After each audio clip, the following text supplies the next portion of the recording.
morning and welcome back to Living on a UK State Pension. My name's Tanya, I'm 69 years old, I'm just using some cream up.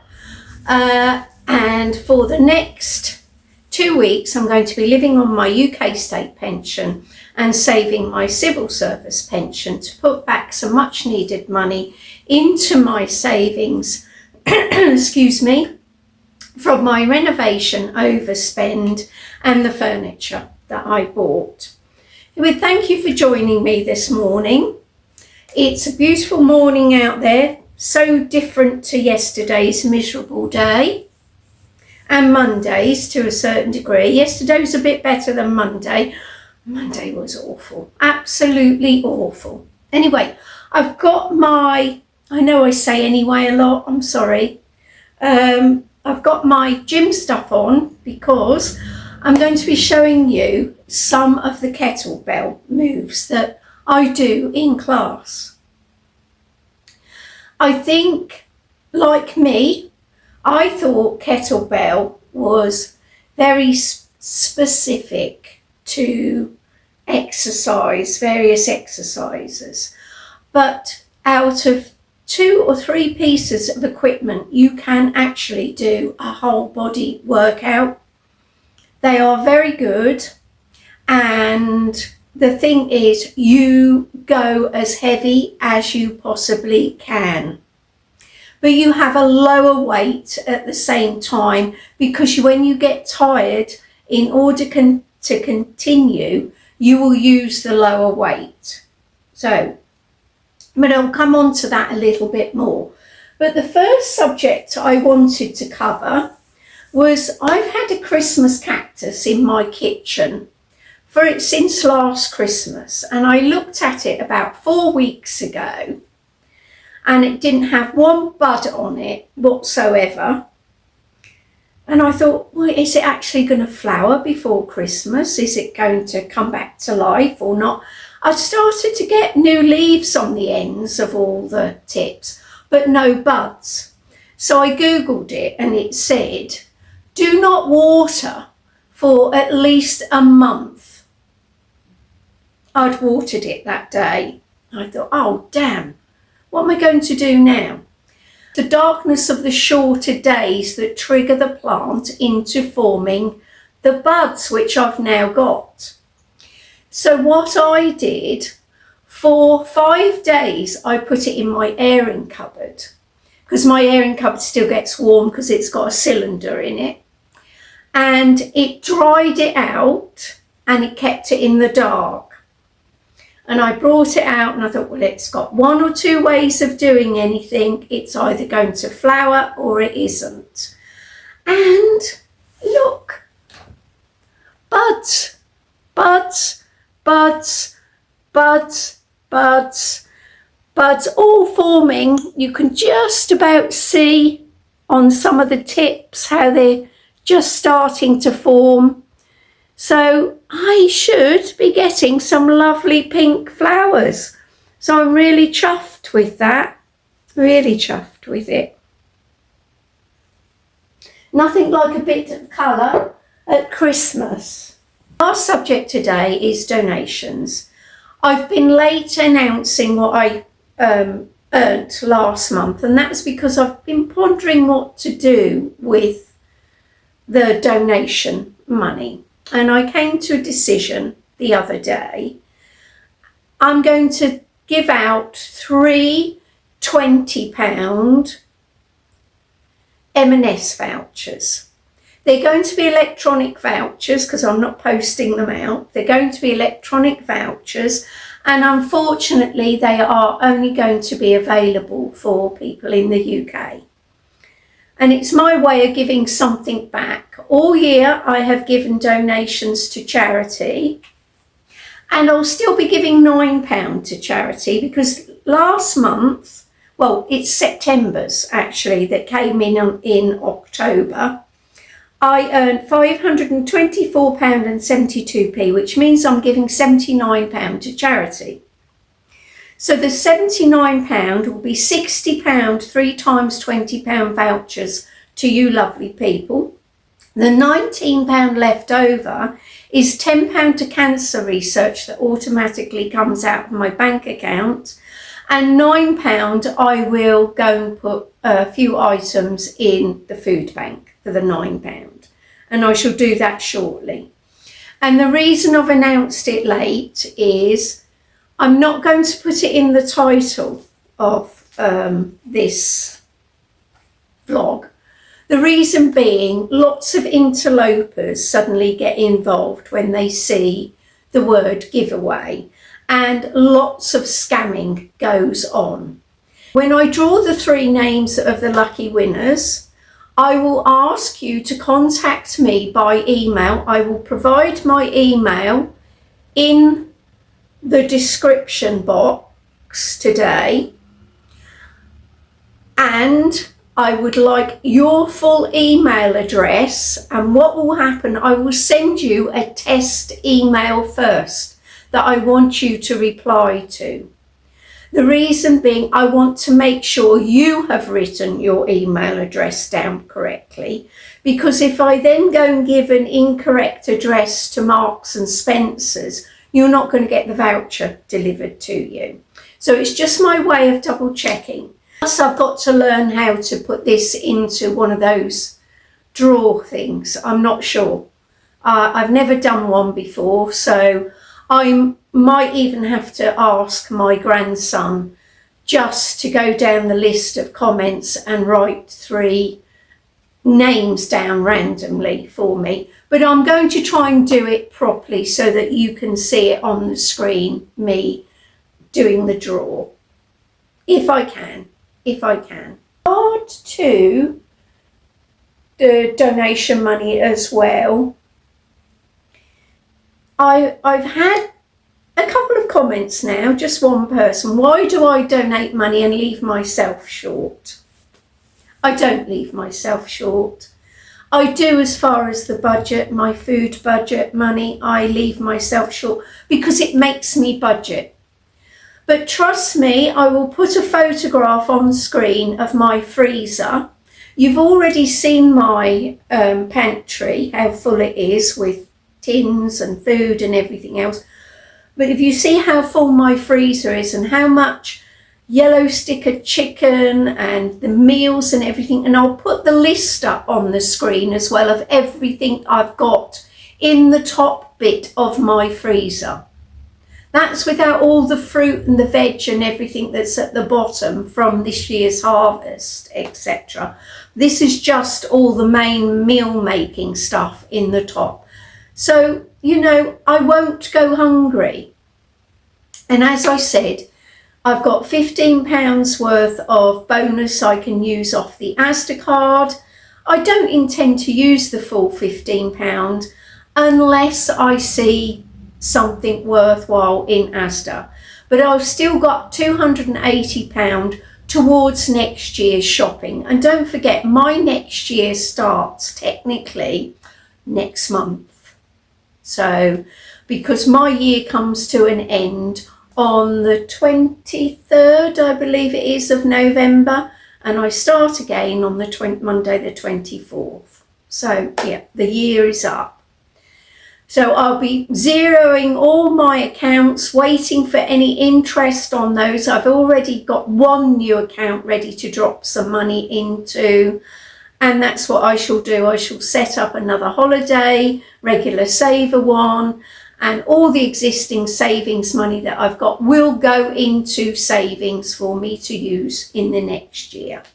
So I will announce when I start my new year what I intend doing, how I'm going to manage my money in the next year, and what plans I've got, if any. Before I move on to the kettlebell exercises, I'm going to try and remember as many as possible. I may do an update in a couple of weeks' time. I'll start writing them down after I do a class and see what ones I've covered and what ones I haven't. So do some more dumbbell stuff too. But who gave me the inspiration to do something at my age? I'm not personally on Instagram with any social platform as such, But I do follow quite a few people on Instagram because it's tasters, it's little tasters of stuff. And there is a woman on there, her name is Joan McDonald, and her handle is Train with Joan. I'll write it on the screen, so if you ever have a look at Instagram and look up Train with Joan, but you can look Joan McDonald up as well because she's quite famous now and does a lot of inspirational speaking, shall we say.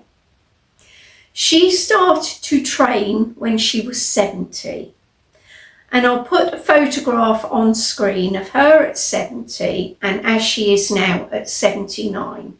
And she's not long had an operation on her shoulder for I believe it's a rotator cuff as they call it. I don't know anything about it, so can't comment on it. And she's back training again in the gym and she looks marvellous. She actually looks like her life has woken up. She is incredible. And that was the person who I thought, well, if you can do it, even if I do it half as well as you, then I've done something. I've done something. I can keep my independence for as long as I can. And as she said, she was so unsteady on her feet, clumsy, things like that. And this has changed her dramatically. You know, you still know she's an older woman, don't get me wrong. And she's not an Arnold Schwarzenegger of the bodybuilding world, but she is fit. And yeah, I'm absolutely inspired by this woman. So let's get on to the kettlebell exercises. These are the kettlebells I use. I don't like the bigger neoprene ones. The reason being, these are nice and neat for some of the exercises that I do. They're compact. Now, some of the exercises you do putting stuff around your head, like the halo. The halo one is around your head.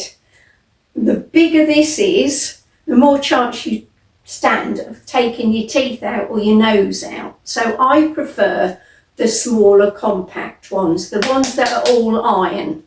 Now this is a 4 and that's a 6.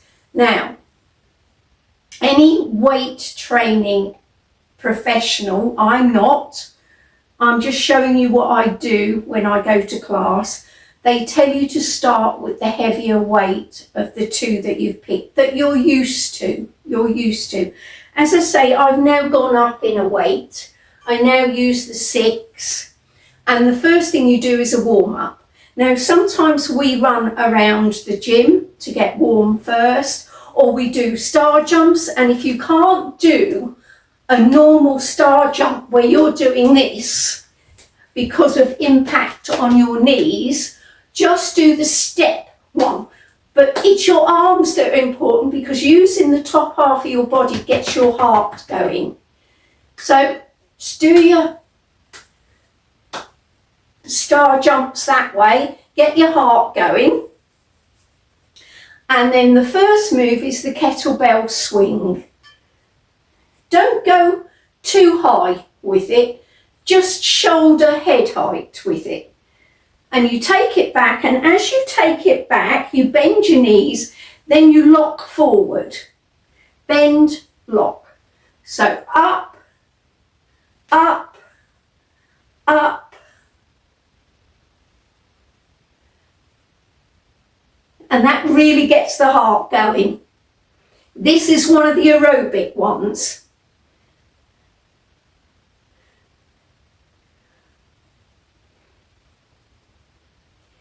So you have that. Then you have the squat lift. So I've got my hair tied back. Squat lift, bend your knees and down, down. down. Now you can do a squat lift.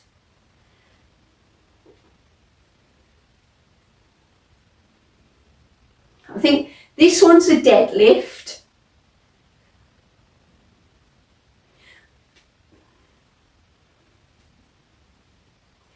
Up to your heart.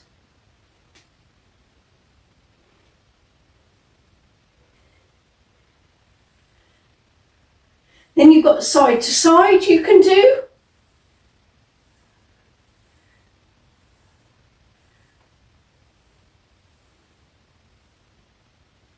Change. Keep your tummy, your core in.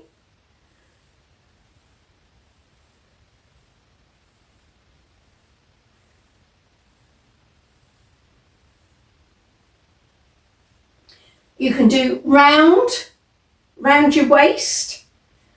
I can't remember what this one's called.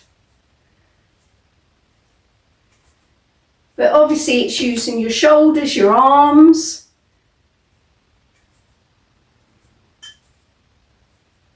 And then halfway through, go the other way.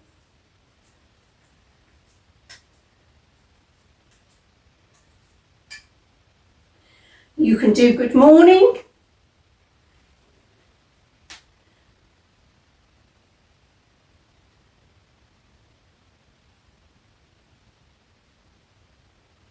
So this weight is going through your body the way you're holding it. It's like carrying an extra 6 kilos around with you, which is what I've lost in weight. Just over 6 kilos. So good morning. Pick the bigger one, lift smaller one up. One leg back, one leg forward. Down and up. Up. Elbow high.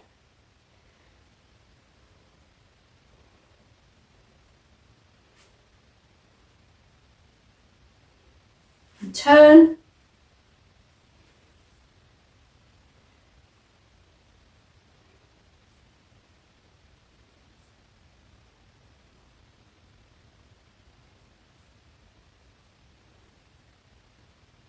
This is just to give you a taster of the number of moves you can do.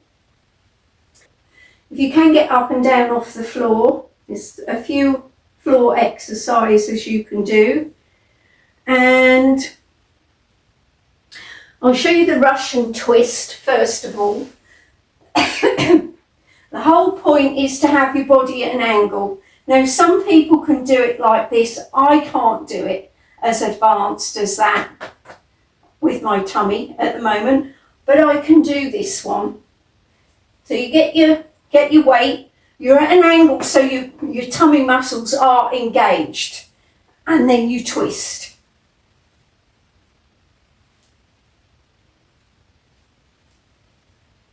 Now, that's what you're meant to do, but I can't do it for very long because it kills me. Oh. I'm going to have to lay the other way for this one. Hopefully you can see.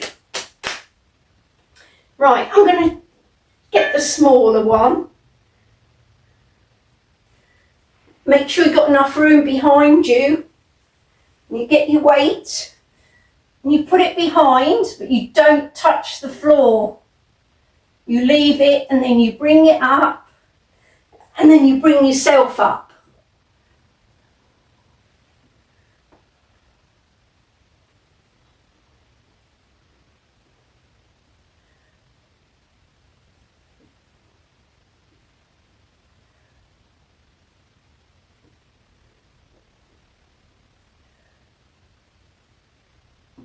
I hope that makes sense. You do against a wall. Now you bend your knees and hold the weight. 30 seconds. You'll feel it in your legs, your inner thighs, your back of your thighs as well, because the weight is bearing down through your body.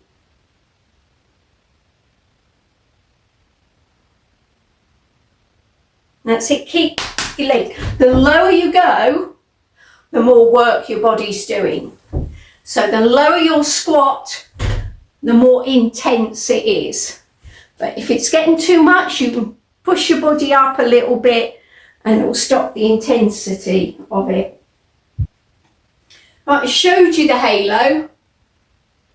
So you do that, and then halfway through you come back the other way.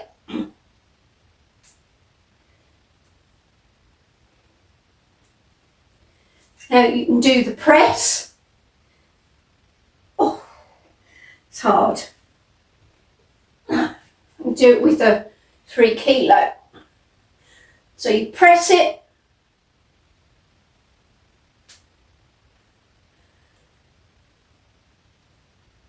And then change.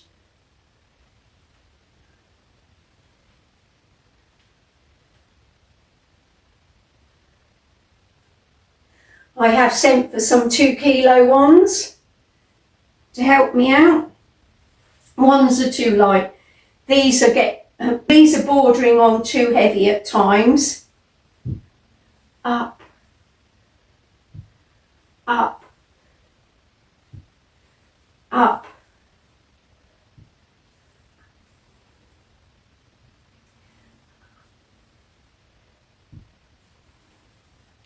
Got straightforward curls.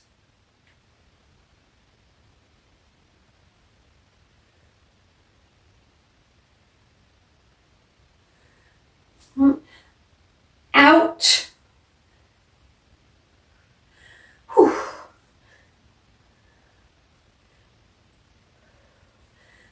Oh. When weights are getting to the point where you think you can't do any more, that's when they're doing the business. That is when they are really helping build muscle. Oh. Use this one behind you. So you go down, keep your elbows as close to your head as possible.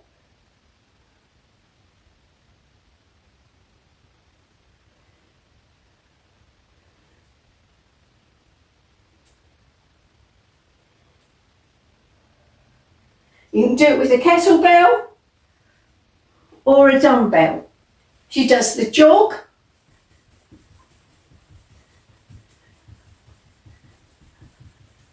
She does the ski.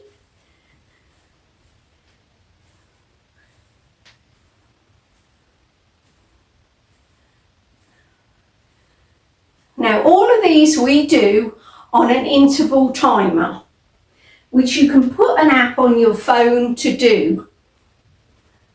Lou that does our kettlebell on a Friday, she calls this one the bow and arrow. So it's as though you're pulling the bow, bringing your elbow right up to the side and bringing the kettlebell up to heart height. Change hands. You will find you're more awkward with one side than the other. Can't be helped. We have a predominant side and we have a side that isn't dominant, obviously. Some more floor ones.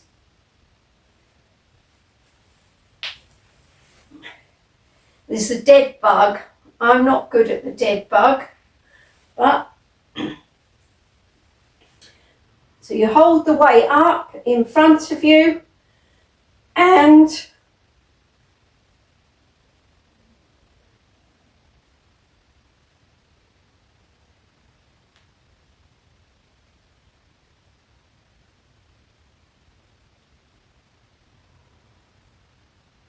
I briefly spoke about interval timer, and the interval timer has been adopted and adapted by many forms of sport and training now. because science believes it's not the longevity that you do something for, in other words, the length of time you do it for, but it's the short bursts of energy where your heart is pounding that really helps your body. And the whole thing about an interval timer, which you can put on your phone, I'm putting one on my second phone at the moment so I can show you. I'm downloading it at the moment and then I can show you how it works. But if you look up on the internet, kettlebell interval timer exercises or dumbbell interval timer exercises, they're normally, the routines are about 15 minutes long, but they are intense. Now, I do half an hour circuit and I do half an hour of kettlebell, 2 different days a week, but they are punishing. They are punishing because it pushes your body to the point where you don't know whether you are going to catch your next breath or you're going to be sick, which I did feel one day. And some people are going to say it shouldn't be like that, shouldn't be like that. But that is the new method of exercise. Having said that, because I never wish to put anybody off exercise, the instructors, if they are worth their salt, will always ask you, do you need an adaptation? Or put your hand up and say you need an adaptation once she's shown you a particular exercise and you think there is no way I can do that. They will alter it for you. One in particular, but the mountain climber is where you're like this in the plank mode and then you run as though you're climbing up a hill. And there's this one as well. That one I don't mind as much, but it's the climbing one, I think because I've got a tummy, which I'm trying to get rid of, is the one that I don't like. So the adaptation that she gives me is hitting your knees. You're doing the same, you're using exactly the same muscle group as you are on the floor, but it's slightly easier. What I would say to anybody is go and find out what your local gyms do, and if you want, just sign up for one class initially and see how you get on with that before you plunge head on into anything that you then feel you can't get out of, or is it too expensive for you. But my £28 that I pay, £28.75 I think it is now, that I pay my local council run establishment for, I do 3 aquasize a week, Tuesday, Thursday, Saturday. On a Tuesday before aquasize I do circuit training, on a Friday I do kettlebell exercise. And I can go to the gym at any other time. The gym is very restrictive in my local establishment. It's not very big and it doesn't have a full range of machines. And there will come a time, and I'm going to set the money aside to be able to do it, I'm going to go to a bigger gym. We have one now in my town. I'm going to see what packages there are so that I can use the correct weight training equipment. And I'll pay for an induction and write it down what I'm trying to do. I'm trying to, obviously, my arms, my legs have done very well. I think that is a mixture of aquasize, because I mean, when you think I've been doing aquasize now for best part of 2 years. So my legs have done really well. I've lost a lot of fat off my legs and they are quite toned. But now it's my upper body. So yeah, and I need to sort my posture out a bit. I've got a curvature of the spine, which I will never get rid of, but I can hold myself a little bit better. I can push my shoulders back. So again, that will help with some of the training machines that they have at a larger gym to pull these muscles to hold my shoulders back a bit more. So that's what I'm aiming for in the future. I'm going to keep this up. They say it takes 9 months to a year before you really see all the muscle groups that you have been using. I can already see it in my arms in various positions that I get in, so to speak. I can also see that a lot of the fat has come away as well. It's definitely thinner. So yeah, I'm going to keep going. Nothing's going to stop me, and hopefully you'll be along for the journey. That's what I'm planning, and if you don't get bored with me, that is. So I'm honestly not preaching to anybody what to do, but equally I'd like to say you're never too old to try something. You are never too old to try something, you know, and you deserve the best life. You know, I consider myself to be in probably the last, I don't want to put it into a figure, but I'm in my twilight years, shall we say. You know, my mum was dead at my age. So I owe it to myself to be the fittest person I can possibly be to help me. And that includes what I put in my mouth, my movement, and my mental health, how I get out there and socialise and join groups. My litter picking group, my aquasize group, we all chat and yeah, we have a good laugh, and I'll have a aquasize Christmas party to go to, I'll have a litter picking party to go to, as well as my normal group of friends, you know. So, and there may be other things that I volunteer for in the next year, but I will not compromise on my exercise slots to give up more time for other things. And that's why post twice a week if I can.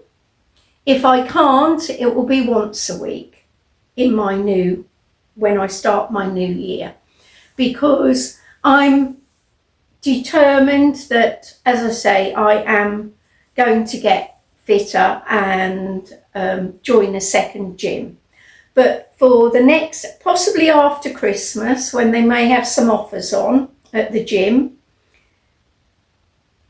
I will continue every day to do 100 kettlebell raises in the morning and in the evening as well. By the evening I can only do the smaller weight, but in the morning I'm doing the heavier weight.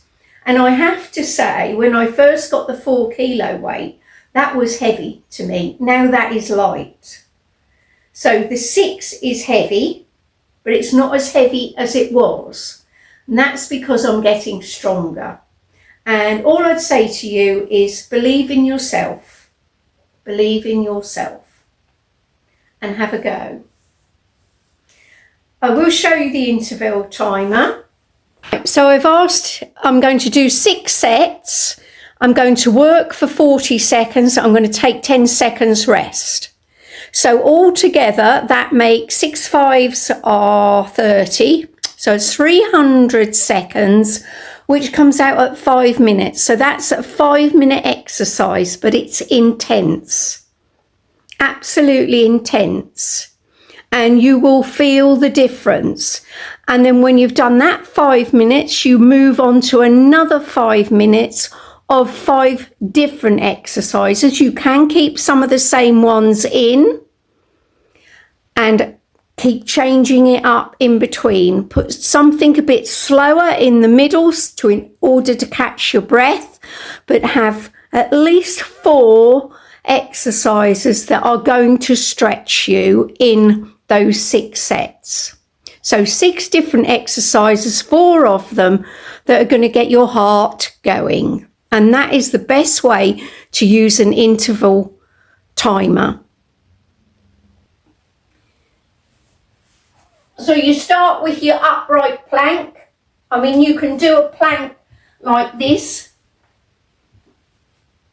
So if you're not very good, you can just do it like that. It's my balance, because I haven't got trainers on to grip the floor. That's the problem I've got.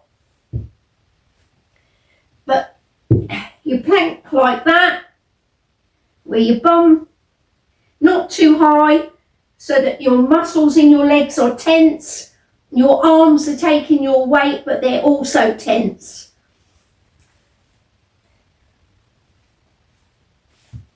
And then you lift. And that's how it goes. I'm slipping on the carpet, unfortunately. And that's not an excuse, I am slipping. But boy, are they hard. I better get a wriggle on, because I've only done 3,000 steps, and that's been indoors doing all this exercise and things this morning.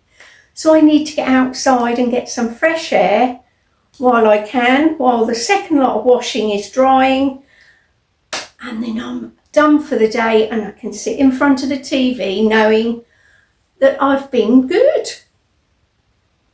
Thanks for watching.